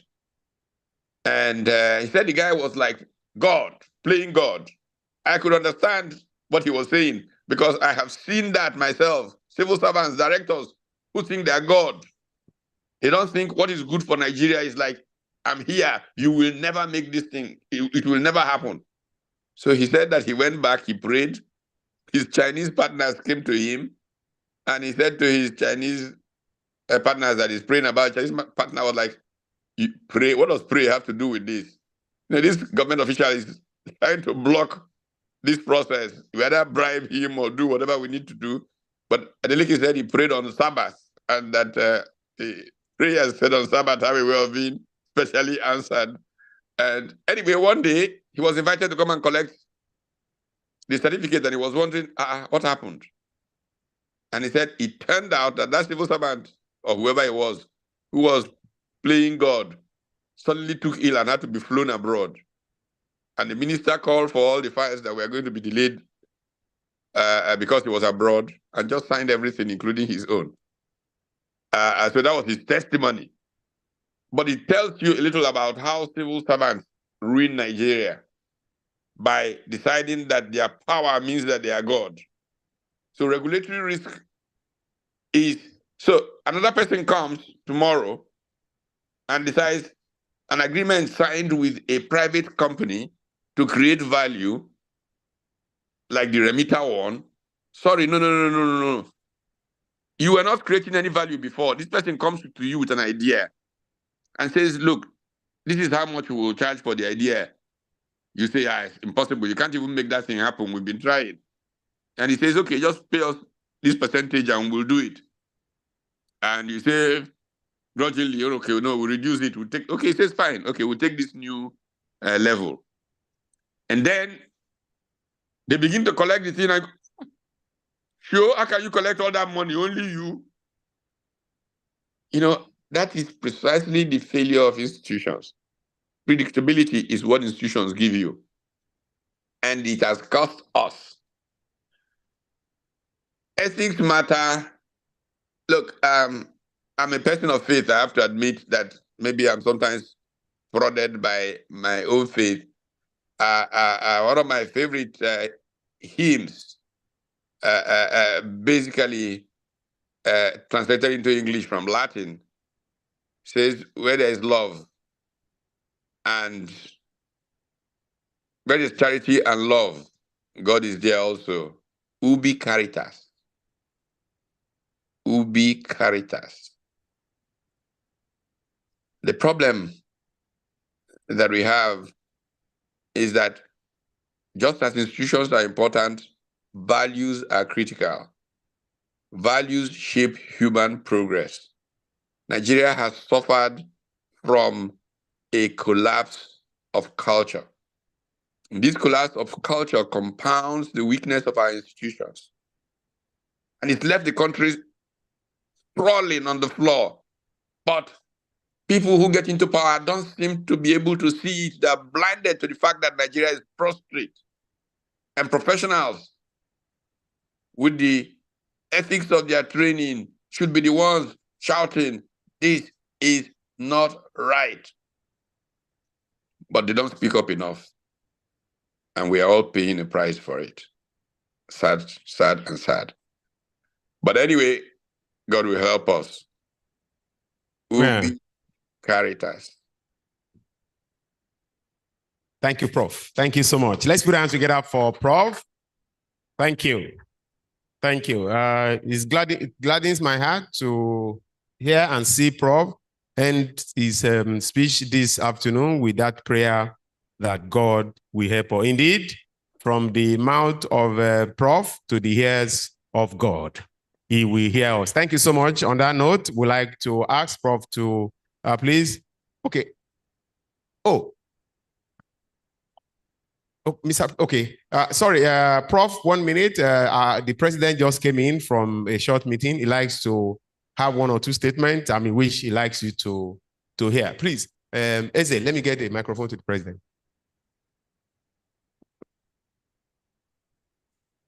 Okay, thank you. I just came in just in time when Professor Itome was concluding his speech. But what I had, I believe, summarized the entire message, the message of value, the critical place of value in any society. So I want to thank you, Professor Itome. You are an evangelist of these issues. Anytime, anywhere, you keep speaking, and like all the evangelists, you don't give up. You keep on preaching, whether in the wilderness or in the high streets of business. You keep on preaching, and slowly but steadily, you will get some converts. Thank you very much. Thank you. Thank you so much, Prof. We like to excuse you at this point so that you can take your. This is like 3. Yes, you can go back to sleep. Thank you. Thank you so much, Prof. I have a major speech to make at 9 a.m. here. Okay. Thank you. All right, thank then. you, Prof. God bless you, sir. Bless you. Yeah. Thank you. Thank you so much, ladies and gentlemen. We are now back to the hall where we allow Prof to go sleep. We're taking the panel session when Prof came up. So we return back to the panel session. We return you back to the hand of Mr. Kim Olajide. All right, thank you. I think Prof has said a lot, really, and I'm not even sure where to start from. Whether I'm more encouraged or I'm discouraged. But I guess my discussants here would do some justice to some of the issues that are bothering our minds. Prof talked about the issue of value and culture in influencing society. Dr. Kunle, I'm sure all of us will agree with the fact that there's a need for change of culture, values, orientation in this country. is there anything we can do? Because it's just not about the professions that were called, the engineers, the accountants, the medical doctors are involved, the architects are involved. So it's all of us. Can we change the culture, or should we just say, even Prof, Mrs. Umbamalu has the question, are we just talking, or is there something that can be done? Even Prof did not address what can be done. So maybe Dr. Kunle, you would help us. What can we really do in reality so that we're not just talking and having seminars and conferences and nothing is changing? What can we do? All right. Thank you very much. Prof has said a lot, and the keynote speaker also said so much. Ethics, values are core part of human lives. And one of the things we're seeing in medicine is that there's a relationship between the host, the agent, and the environment. The host, which is human being, the agent that is causing diseases or causing issues around us, and then the environment. Every disease is related to these three. Now, and the same thing is applicable to society, that what we do or we don't do affects the society and affects each and every one of us. We are a product of our leadership. A child that is born cannot make decisions for himself. It depends on the decision of the parent. So if the parent do not take the right decision, no matter the prayer or the speeches of the children, nothing really can happen. And the same thing happens to our society. We are a product of our leadership, and we are a product of our professionals. No matter what we are saying as a society, the decisions of our leaders will affect us, every one of us. And this is what we are seeing right now, that we are in a political situation, economy is not doing well, so many things are not going well. It is absolutely the decisions of our leaders that is putting us where we are. And that is why we as professional groups need to come in. We cannot but speak out. Not just speaking out, we cannot but act. Because if we take a back seat, they are going to take decisions that affects you, that affects your business, that affects your family. It's either we are participatory or we run out to another climb. Whichever climb we are running into, those people are also making decisions based on their leadership. So when we talk about values, it starts from the head. It starts from the tone that the government, it starts from the tone that the leadership is singing. Values are an integral part of our society. We know what is right, but we choose to do what is not right. You can't go to a doctor that is doing something that is wrong and keep going to him. The basis of medicine is on ethics, is on values, because the decision that is made is going to affect that person, either he dies or he survives. And same goes with our society. So we must, as professional groups, continue to speak out and demonstrate the values or the importance of core values: integrity, professionalism, accountability. We cannot survive, we cannot be strong institutions if these things are not really there. So those are key things, I think, that must be ingrained, and we need to bring back for us to strive as a society. Thank you very much, Dr. Kunle. The next question is to Mrs. Surakat. So we've talked about the need for strong values, ethics. Now, if you have to operate in Nigeria as a professional, how do you navigate the environment in terms of your ethics? And this will come with a whole lot of experience. there's a need for you, number one, to make money from your endeavor because you have a family, you have bills to pay and all that. And then the environment might not be as ethical as you would like it to be. Some institutions are just so difficult to navigate with if you come with the values of ethics and professionalism and all that. How do you navigate a very difficult ethical environment? Still standing straight with your ethics and professionalism. How do you do it? All right, thank you. This question is a very tricky one. So we have sectors across the country that, for different reasons, to be able to do business in those sectors, people expect you to sort of bend the rules or do things that are not ethical. But I think that it's important as an organization, based on your culture, based on your purpose and everything that you hold in high esteem, it's imperative for you to understand that it's better for you to act with all of the governance and ethics in place and be consistent about it. People would eventually understand that this is how you want to do business, and eventually we give you a chance if you are consistent.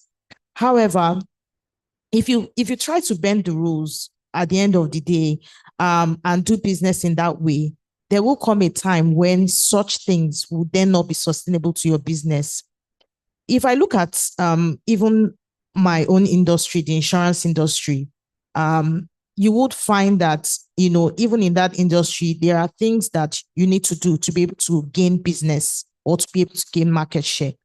However, there are organizations within the insurance industry that tend to not do those unethical things, but present value to customers, present value to the intermediaries, such that, you are able to show them that I don't have to do all of these unethical things. Why don't you buy into the value that I bring to the table? And it really forms from the culture of your organization. What do you want to be known for? What do you want to be, what do you want to be attributed to you as an organization? So I believe that it's imperative for you to sort of stand out there with the kind of culture and values that and norms that your organization, sort of embraces, and, put it out there at every opportunity that you have, that this is how you like to do business. But to take it a bit further, it's difficult. Honestly, you will find a lot of roadblocks to be able to continue to be ethical in your ways when you meet other parties. And right now, business is about collaborations. So you want to collaborate with somebody to do something novel or innovative, but they don't do business in the way that you do business. So then you need to consider those things. However, I feel that it's important for us to, beyond having these conversations every now and then, to start to consciously, intentionally put people that have the values and norms that we want to happen in important associations that can push the conversations further. Because if we sit here, we speak about it every now and then, but there are no real actions, we're not going to make any progress. So we need to, for example, in your sector, you need to find people that have the values and norms that we all wish, our country had today, and try to put them in places of decision, trying to put them in places, try to ensure that they get into places where they can bring change, where they can innovate, where they can change things, bring value that can eventually begin to spread across different sectors. I think that's one important thing that we need to consciously do. Otherwise, we will have all these conversations now and then, but eventually we don't make any real actions. Thank you. All right. Thank you, Madam. Thank you. Thank you very much. All right. I think from what you've said also probably is the need that we have that understanding that at the end of the day, being ethical is better for our long-term survival, sustainability than the other way around. I think the assumption is that if you do it the other way around, then we're going to be better off. We can get quick money. But there's a cost to everything. There's a cost to being unethical. And that's the cost that we're paying today. Inflation, inflation is a cost of, this inflation is the cost of doing things improperly. So thank you very much, madam. So I would, for Mr. Dare Oluwatuyi, so let's take the next practical step, okay? It was just the last election, there was an interview on TV, and they were interviewing some women in Ondo states, and there was a woman, an elderly woman, that they asked the question, have you voted? She said, yes, she has voted. And then she just went on, that she has voted and she has collected a pay for voting. And that's, she's probably not conscious of the implications of those decisions that she's making or she has made. For her, you vote, you get paid. That's our understanding. We all sitting down here, we know better. So look, what's the intervention of the professional supposed to be in this kind of instances? Where we know that the democratic process itself is compromised. In fact, there's really no democracy if you have to get paid to vote. There's no democracy.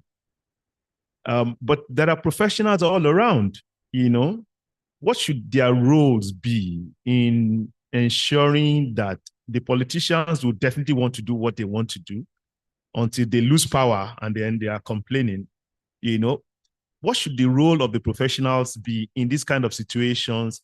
Is it to enlighten the society? Can they actually go out and enlighten people? Is it education? What can the professionals do to ensure that we don't have these kind of challenges in our processes, especially our democratic process? Thank you, Mr. Moderator. We talk of policies. And when we talk about those things, it's like we are coming from the moon. It's like we don't know what is happening in our environment. We have laws. The ethics are there. They are stated. The policies are there. They are stated. They are written. In the election you have just mentioned, we have the police standing, watching what was going on. The INEC officials are there. You even have the political agents who belong to other political parties also watching. Did any of them complain? They saw that one party A or party B is buying votes. Did anybody raise any eyebrow? I listened to a number of comments or analysts after the election. In fact, no, I think two of the gubernatorial candidates were interviewed. One of them said APC and PDP were doing bazaar, that they were buying votes. If you go back and investigate, he also must have also bought vote. Maybe his own bidding was low. He said APC and PDP were doing bazaar. Then I ask him, what's going to happen? He said, in any case, if the people, since the people came out and voted, if they choose to vote and collect money, as long as majority has chosen somebody, he said, oh, well and good, let the fellow go and vote. And let the fellow go and rule. It's not contesting the election. The second fellow also rounded up the same way. But the problem is, we that are sitting down here and people that are listening to us, most of us are now adults. We are already in the system. All these things that we are talking about, they are already part of us. How is it going to be for us to relinquish these bad habits that's already inherent in us? The Yorubas will say, "Ẹja tó gbẹ kò ṣeé ká." That is you cannot burn a dry fish. Most of us who are in the political arena or elite or whatever, we are already dry fish. I don't know how we can change, how it's be possible for us to change and do the right thing. However, we have the National Orientation Agency, who's supposed to also almost every minute drum into our ears the right thing to do. You even think that maybe they are no longer existing. They should drop into our ears at every minute what is supposed to be done. As you are waking up, you are hearing it. When you are going to sleep, maybe with time, when you want to do bad things, you will react. No? Many years ago, when I was still young, in Ondo State then, now Ekiti combined, when you at 30:30, and then walk close to 30:30 then, at least the radio station will sound. It is closing hours. But ask yourself whether what you have put in today justify the pay you are going to earn.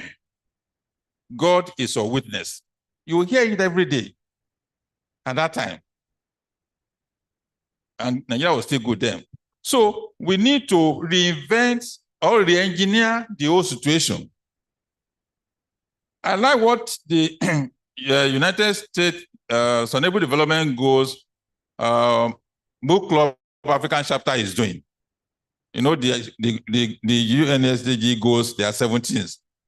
The African chapter of the club, what they are doing is they are identifying books in all the 17 goals written by Africans for our young ones from age 4 to 12. We are increasing to 14 now, to read those books. And we're also encouraging authors to write along those goals for our children to read. So as they are growing up, they imbibe those cultures, those things that are good to be done. They imbibe it and they grow up with it. And as they grow up, they will begin to question the leaders, even starting from their parents. Why are you doing this? This is not what they said should be done. And as they grow up, they also question leaders. No, this is not the right thing to do. So maybe with time, when those children begin to take the center stage, and we are being fizzled away and removed from the stage, and they come up, maybe they will begin to do the right thing. But we that are here, I don't know whether. Okay. Thank you very much, Mr. Dari.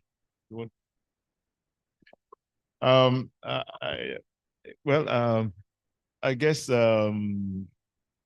we are going to come to the end of this session, but I just want to say one or two things before we leave. Mr. Dari, more or less, he closed on the note that maybe we'll focus on the children, the next generation, and hopefully we can disappear. And but see, the challenge for the next generation is that I hope there will still be the society when they are ready. I mean, what is not sustainable is not sustainable. And the behaviors that we exhibit today is not sustainable. We have two options: continue to be unsustainable, or change our ways and be sustainable. There's something somebody said, Dr. Jordan Peterson. I don't know if any of us reads his books. It says something to the effect that nobody. Nobody. Let me paraphrase it. He said, "You don't get away with anything." That you don't get away with anything. There's a tendency for us to look the path of the person who is enjoying corruption and wish that we can have as much as that person. Because sometimes you look at the person in the public space and we feel that is enjoying because it has a lot of resources, a lot of resources. And that's the tendency. That's the human tendency. But it says that nobody gets away with anything. And I tend to believe that. So just on the closing, I think that if we want this country to be sustainable, we have to change our ways, and the professionals have a very important role to play in the change that we need to make happen. If there's anything that we can go away with today, at least we can say that, look, we've exchanged ideas, we've learned one or two things, and I'm hoping that we're going to practice what we have learned and the ideas that we have shared today. Thank you very much. So do we have questions from the audience? Yes, okay, so please, can we? Okay, please indicate again so that they can.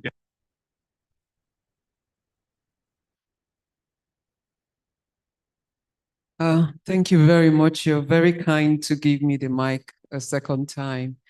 But you know, I wish I could repeat the phrase of the last panelist about the dry fish not being able to bend. I wish I could repeat it again, but you know, I fight with that thought. It honestly, it invokes a lot of anger from my thoughts. So who is going to pass on to the next generation the right thoughts, the right thinking, the right values, the ethics that they should grow up with? The Bible says, train up a child in the way he will grow, and they won't depart from it. How are we training them to be better than we are? That's a question. And I think we should think about that, because we really need to ingrain the right thing in the next generation. But having said that, I'd like us to put our thoughts on what happened in Rwanda. You know, the Rwanda story will help us to crack down what we think is very, very difficult to achieve. Today, in Rwanda, things are different. They paid a heavy price, a difficult price, a lot of blood shed. But today they have a better society, that when you are in Rwanda and you ask somebody, are you a Hutsi, a Tutsi? They will look at you with anger.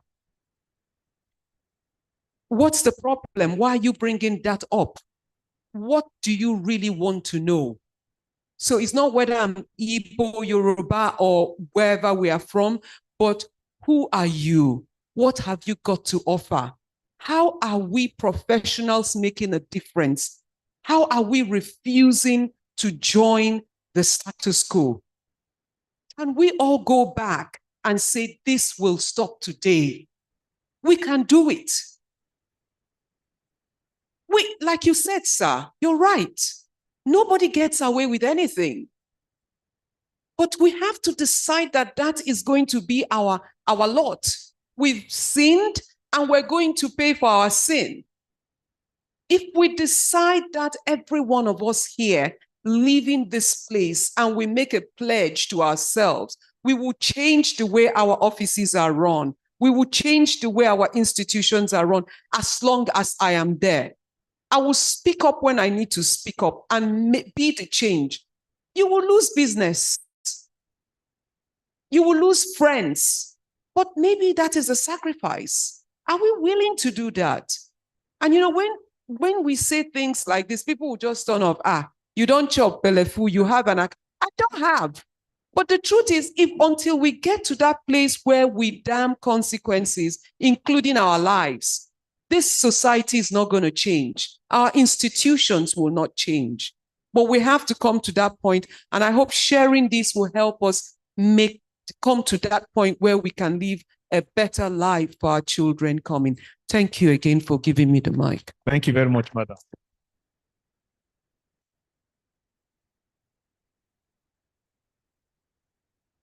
Good afternoon, all. Mine is just a contribution. This conversation has been going on for quite a long time. And I think it's high time we set up something like a national conference. Let's really face it. Most of the people coming behind us, they've lost it. They don't even know the right path. They don't know what is correct. What they see now are people who get away with things. And that's all they know. Until we set up, the barrister there said, the laws are there. Even lawyers don't know the laws because there's no need for it. When you try to seek redress, you're just wasting your time. So we need to have a national conference. What are the ethics? What are the things and how do we want to be running our affairs? It's okay to say they don't do so in Europe. They don't do so in America. But we don't have that template. We're not applying it. What template do we want to create for ourselves? Let's agree. If you go to a ministry, do you need to pay them to move your file or not? If you have to, how much? Let's be open about it. The more we try to bury it, the more we keep going in a conundrum. So whether we're going to have youth, those in diaspora, those from the East, from the West, let's get together and create our own form of practices. It's okay to say you're a professional. I'm an auctioneer, and I know the challenges if you have to do business with government. There is no gainsaying about it. You either do it or you don't. You may try to dress it up or not to be so bad. But if you're not agreeing, there's no business for you. So unless you want to work in isolation, and I don't think anybody here would go through so much for years without having to have contacts with government. And even in private institutions as well, everybody believes that if you're doing business here, you're making money, somebody is helping you. So do we play on that? We need to be open. We just need to discuss it. Thank you. Ade Ononuga. So, good afternoon, everyone. Mine is a quick contribution as well. When you look at the team, it presupposes that professionals are looking on the outside, right? You're looking at the institutions, right, externally. Now, but for me, and that obviously has come out from some of the contributions today. And one of the key things is that we need to look on the inside. You cannot be effective, right, as stakeholders in the society, to use the general phrase, if the professional bodies themselves are ineffective, if the professional bodies themselves aren't working, if things are not being done in a sustainable way within the professions themselves. Now, you find that the professions quite often, almost anything goes. Processes are there, laws are there, rules are there, but for the most part, they are flouted. Absolutely no consequence management. So if the professions themselves aren't strong enough, you cannot effectively impact the outside. So I think we and a lot of people are kind of spoken around the subject. Okay, we do it in my profession. Okay, yeah, we get around it. Okay, yeah, it's it's a bit difficult, if you want to survive, you have to do. What we're saying, in effect, is that within the professions, we are not doing the right thing. We don't think we have what it takes to do the right thing. So you are not absolutely going to impact the society in a sustainable and strong way when internally you are not strong enough to come as a body and say, we as a group of lawyers or accountants or doctors, we are doing the right thing, right? These are our rules and we keep by the rules. Unless we get to that point, I'm sorry, the extent to which we impact the external space in a sustainable manner is going to be it's going to be diminished considerably.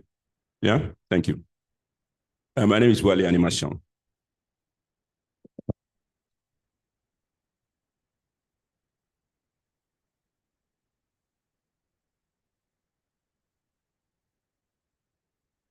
My name is Dr. Remy Allo. I've been a member of the council since 1982. The topic today gives us a hope, sustainable and strong institutions, which means what we are experiencing now is not sustainable. Therefore, they will pass away.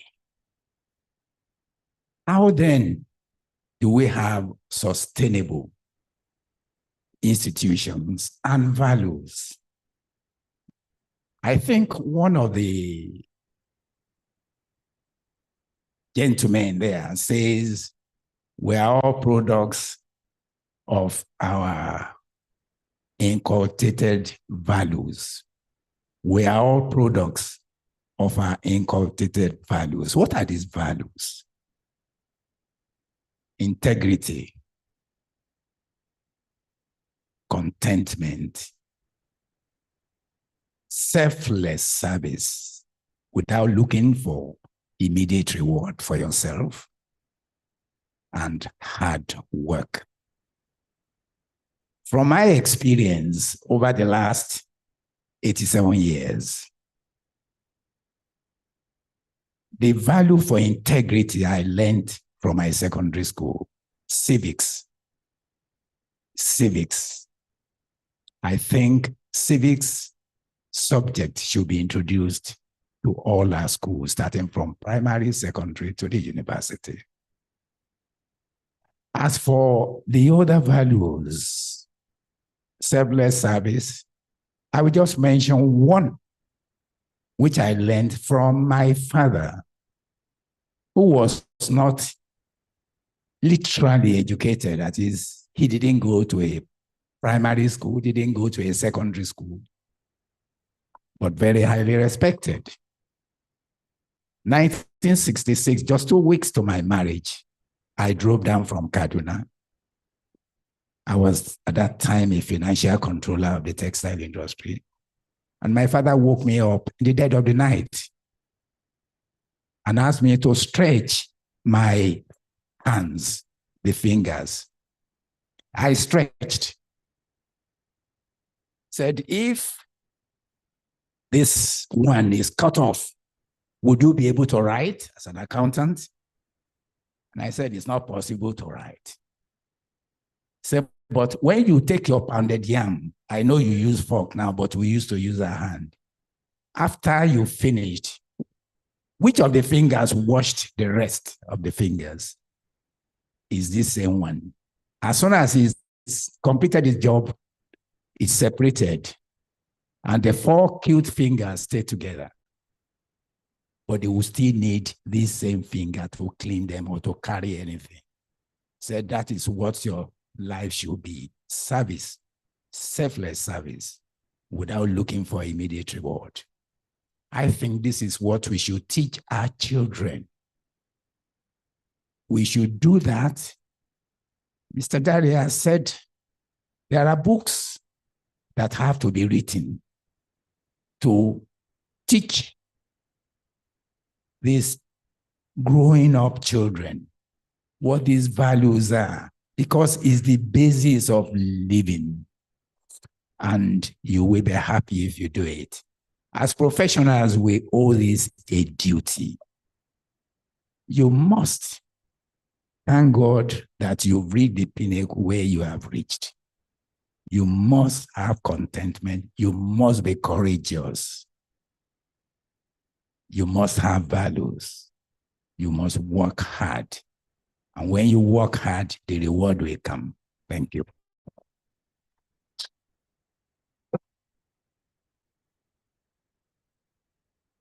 Okay, thank you very much for the questions and the panelists have also spoken. I think what we can gather from all our discussion today is that sustainable and strong institution is important for us and for our future generation. And everybody is interconnected. We are all collaborators in making sure that we have sustainable future. We are professionals. One of the speakers in the audience talk about professional bodies playing their role regarding ethics and responsibility of their profession. The doctors, all professional bodies, they have ethics of their profession, but are they being enforced? So that is one area. The clergy, nobody is talking about that. There is a profession and they have a role to play. What do they say in churches? What do they say in mosque these days? What do they preach? I remember, like our elder said, I learned civic in primary school, and it's very important. Also, some of the values that I have, the core values that I have now, they were embedded in me when I was in primary school. Some of them are through the poems that we used to recite in those days. And some of those lines I just remember now, and I see the meaning, in them, the value, the positive value that they embed in me. Some of them are music for our musicians. Even the Sonny Ade and the Obeys of these days. Yes, they have some songs that, probably not palatable, but most of their songs, you hear proverbs that you think about, and the ones before them as well. The proverbs teaching values that should be embraced. And those are the things that form, the future generation. So a lot needs to be done, not just around us here, but also, regarding building from the cradle, the elementary schools. So I think it's been a good discussion. Thank you. Thank you so much. Indeed, we are grateful to our panelists, most especially the moderator who have done a very good job, and our panelists who have also delivered more than our expectations. Once again, thank you so much. We'd like to take a photograph. Let me ask the president, Mr. President, sir. Okay, Mr. President, please just we'll go to the photo session. I don't just want to bring us back in, but I will have to so that we can go to what is next. Please, let's get back to our seat. I'll bring you back for the photo session proper. Thank you so much. Let's put down together for our panelists once again. Just before we have a vote of thanks, I'm told we have some live options outside, some things we can buy. I'd like to give the company, CRO Limited Auction House, a 2-minute to speak to us about what they have and how we can partake. Yes, CRO Limited Auctions, who is the representative? Let's put down together for the representative of CRO Limited Auction House. Please, 2 minutes, then we'll go to what is next.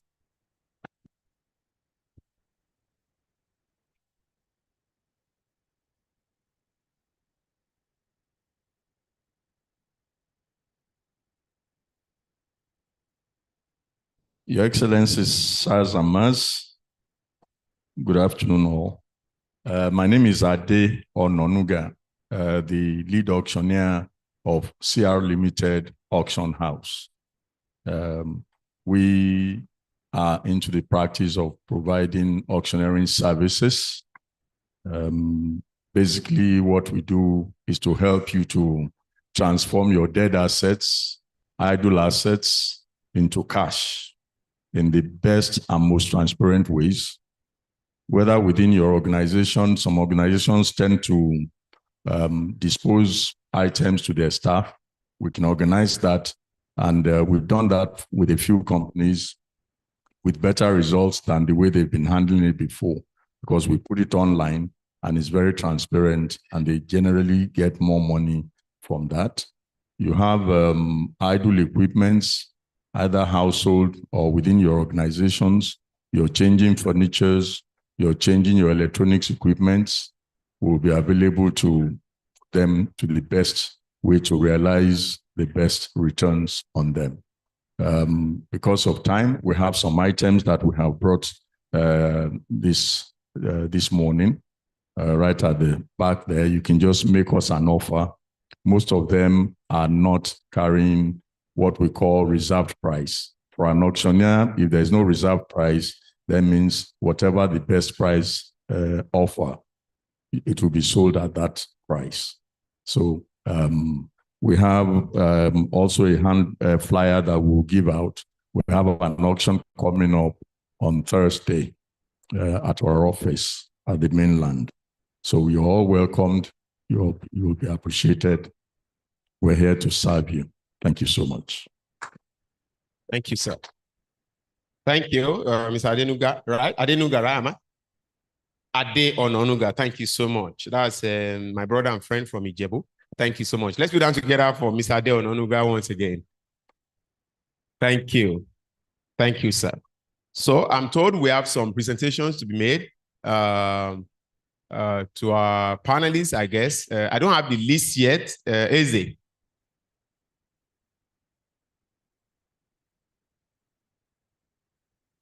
Give me the list, please. The list.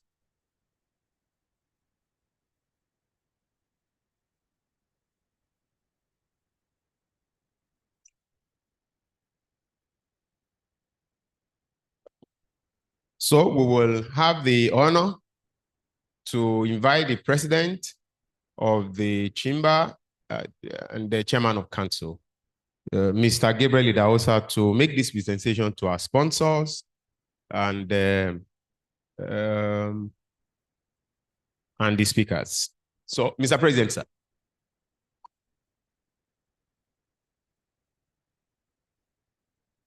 Let me have the first. So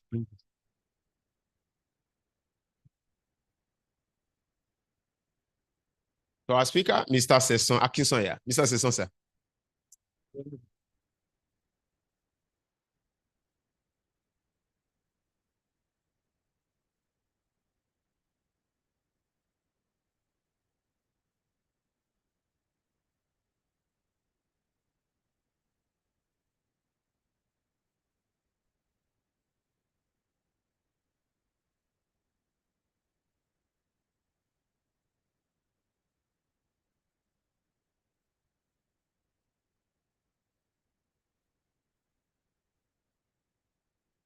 Thank you so much. Thank you, sir. Thank you. We have a presentation for the prof, Professor Pat Utomi. I want to ask that the chairperson of the PPG group receive this on behalf of the prof and get this across to professor when he comes back to Nigeria. Let's put down together for Professor Pat Utomi.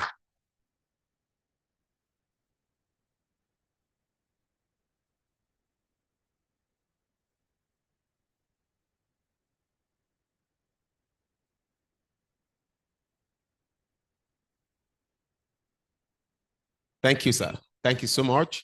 I'm told we are supposed to just appreciate the sponsor. Madam Chair, please don't go. This next UNS. There are no specific plaques for the sponsor, he told me, but our sponsors are appreciated, Fidelity Bank and those of others. Thank you so much. So we go to the photo session. Now we have Mr. President, the chair of the PPG group. The DG will join us. Madam DG, ma. Dr. Chinyere P. Salmona, FCA. One of the women in Nigeria who work gloriously. We are young, small men fear to tremble. Thank you so much. Thank you, man. Let's have our panelists join this first set. Mr. Sesson Akinsoya, the representative of the Asamansa CEO, our sister, Adebola Shukurat. Please join the president and this. We have Mr. Michael Oladare Oluwatuyi, Dr. Kunle also. Please, let's join.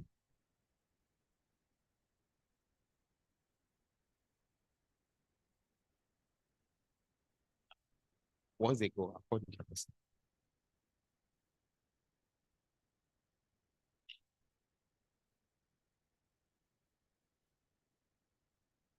Thank you so much. So while the president, the DG, and the chairperson of PPG remains, all of our panelists can go. Then we have the chair of the medical group, Dr. Niyi Osamiluyi. We have the chair of construction group. Please join us. We have the chair of the printing, publishing, and allied group, Mr. Gabriel Okonkwo. Please join us.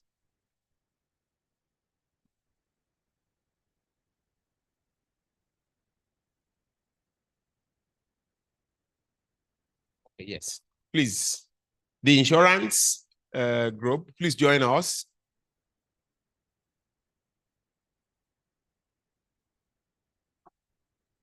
Mr. Niyi Osamiluyi, okay, he's here.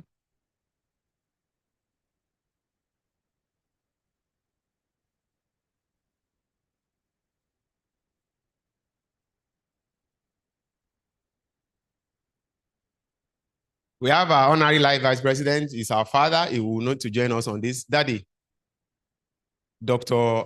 Aderemi Alo, FCIB. Let's put hands together for our daddy, please.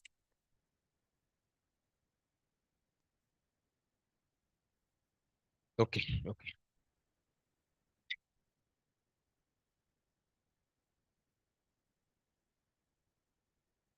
Are we good? Thank you so much. Thank you. Thank you, sir. As we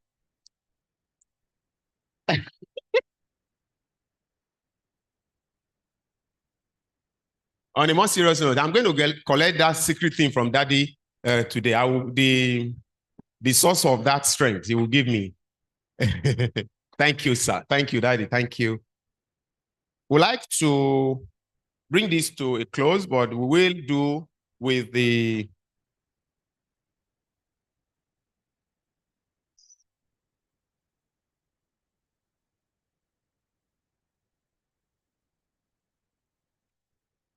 all right. Thank you so much. We'd like to bring this to a close.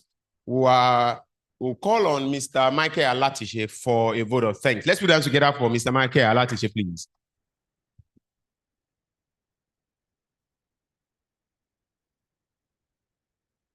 Thank you, sir. Good afternoon, everyone. Not to take much of our time. Distinguished guests, esteemed professionals, and valued attendees, on behalf of the organizing committee, it is with profound gratitude that I deliver this vote of thanks as we conclude this impactful symposium, Building Sustainable and Strong Institution, Role and Impact of Professionals. First, we extend our deepest appreciation to the various collaborating groups, Professional Practice Group, the Medical Group, Financial Services Group, Industrial Group, Insurance Group, Printing, Publishing and Allied Group, and the Nigerian Institution of Petroleum Engineers. Your collaboration, expertise, and commitment have been instrumental in making this event a resounding success. A special note of gratitude to our main sponsor and other sponsors, Fidelity Bank, for their generous support and unwavering belief in the vision of this symposium. Your contributions have enabled us to create a platform for meaningful dialogue and knowledge sharing. To all our physical and virtual attendees, we deeply appreciate your participation, insights, engagement throughout the sessions. Your presence has added immense value to our collective efforts in building stronger and more sustainable institutions. As we part ways, we wish you all safe travels back to your homes and places of work. May the ideas and connections made here continue to inspire impactful actions to your respective fields.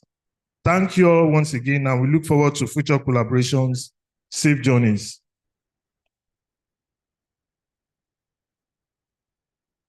With that, we have officially come to a close. We'd like to announce that just before you step out, I think I said it earlier, that on the table right where you are seated, we have the QR code to all of our, what I'll call the inner side of the chamber. If you want to know what is going on, you can scan the QR code on your table. you have an update from us per time, and that is very needed. You have access to our news bulletin that comes out every time here at the chamber. We'd like to thank you once again for coming. We'll be upstanding to take closing item, which is what we started with, the national anthem, to end all of our event here at the chamber. Please, let's be upstanding for a close.